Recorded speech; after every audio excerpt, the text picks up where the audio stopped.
Le sacrifice. Ceci est une sunna fortement recommandée le jour de Eid.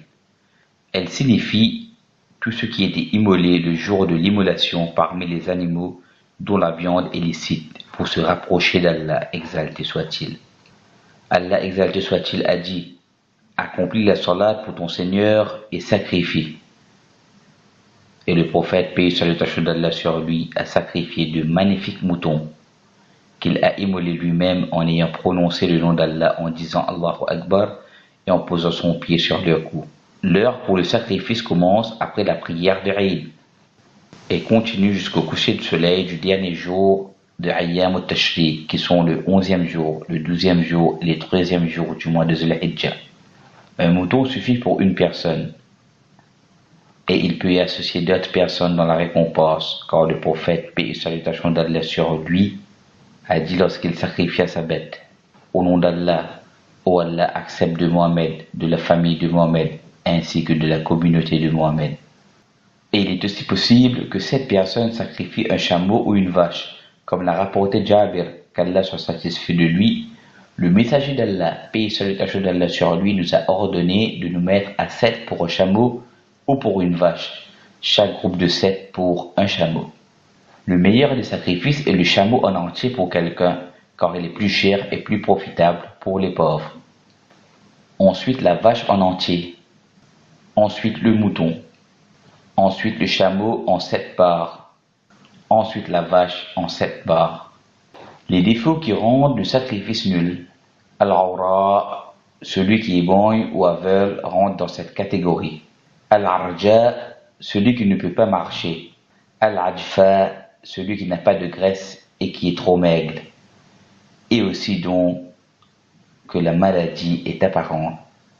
La preuve se trouve dans les hadiths d'Al-Barra ibn Azib, qu'Allah soit satisfait de lui et qui stipule que le prophète, paix et salutation d'Allah sur lui, a dit: ne sont pas valides pour le sacrifice ceux dont la difformité est claire et qui boitent, ceux qui sont borgnes, ceux qui sont affectivement malades, et les maigres dépourvus de graisse. On en déduit donc que tout défaut similaire ou plus important que ceux décrits précédemment est considéré comme invalidant pour le sacrifice. Défaut non invalidant. Al-Batra, l'animal qui n'a pas de queue. Al-Jamma, l'animal qui est né sans corne. Al-Khasiy, le mouton castré, ou celui qui a une fente ou un trou dans ses oreilles, ou qui a une corne fêlée, ou d'autres défauts négligeables.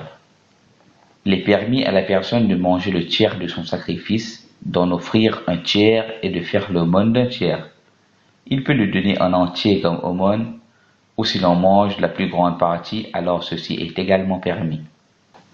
La personne doit veiller à utiliser cette viande de manière profitable et à ne pas la gaspiller, comme le font un certain nombre de pèlerins qui immolent le mouton et le laissent tel qu'elle est à sa place, sans en tirer le moindre profit.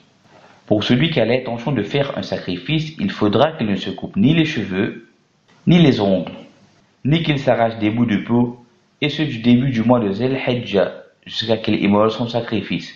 La preuve se trouve dans les hadiths de Salama, qu'Allah soit satisfait d'elle, dans lequel le prophète, paix et salutation d'Allah sur lui, a dit: lorsque débutent les 10 premiers jours du mois de Zulhijjah et que l'un d'entre vous a l'intention de faire un sacrifice, alors il ne doit toucher ni à ses cheveux ni à ses ongles.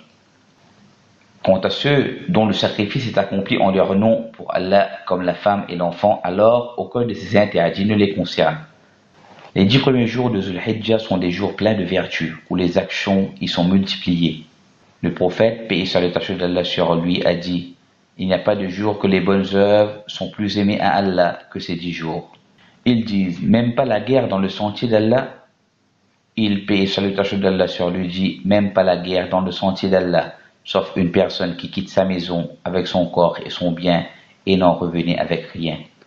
Il est fortement recommandé d'augmenter les actes d'adoration et l'évocation d'Allah exalté soit-il, la lecture du Coran et la charité, tout comme le jeûne, sauf le jour de Eid, et le meilleur parmi ces jeûnes est celui le jour de Arafat, sauf pour le pèlerin, car il lui est pas recommandé de jeûner.